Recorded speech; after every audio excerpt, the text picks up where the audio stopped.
I am a huge fan of Thomas the Tank Engine, a British children's TV show made by David Mitton and Britt Allcroft. It is about talking trains who work on the island of Sadr. One day, I went to visit a Salvation Army op shop with my mom. I decided to get a Thomas DVD to watch. I found a DVD of the complete season 2. I looked at the back and saw a piece of tape that had the words "Duck the Killer." I was confused but thought it was just supposed to be a joke. When I got home, I put the DVD in my DVD player and sat down to watch it. Everything was normal until it got to dirty work.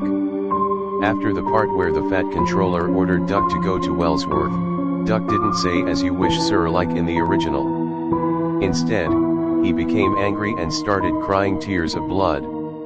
Duck puffed towards Diesel and pulled him out of the shed. Diesel was confused and asked Duck where they were going. Duck pushed Diesel up to a cliff, and shunted Diesel on the edge. Diesel began to feel scared. "Please don't push me off the cliff, Duck," he whimpered. "I'm sorry I told lies about you." "So it was you," yelled Duck. "I knew it. You're a lying piece of scrap metal.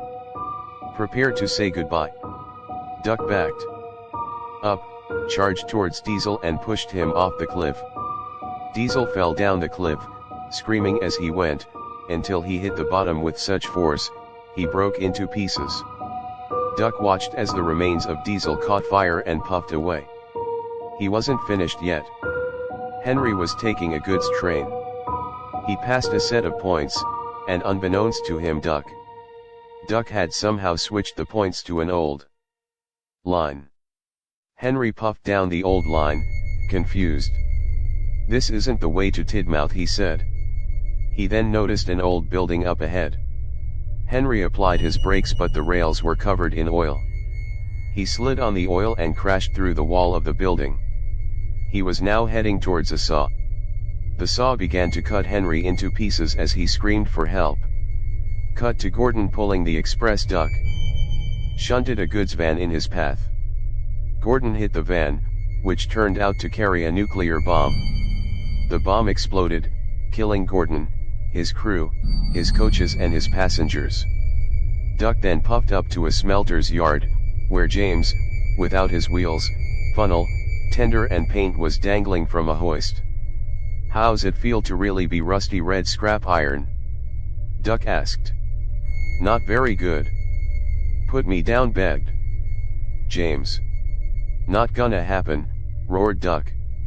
A giant spike protruded from the floor of the smelter's yard, impaling James, as he let out a blood-curdling scream. A large grabber came towards James and grabbed his face. It ripped James' face off his body.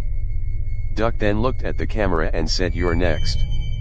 He charged out of the TV and came towards me. I woke from my nightmare, sweating profusely. Thank goodness it was all a dream, I thought. I then noticed my Tommy Duck toy on my bedside table. I picked it up. One of the GWR stickers had a blood stain on it. I looked at Duck's face. It had red marks on it. The toy was taped to a cassette recorder. I pressed the play button and what I heard sent chills down my spine. This is our little secret.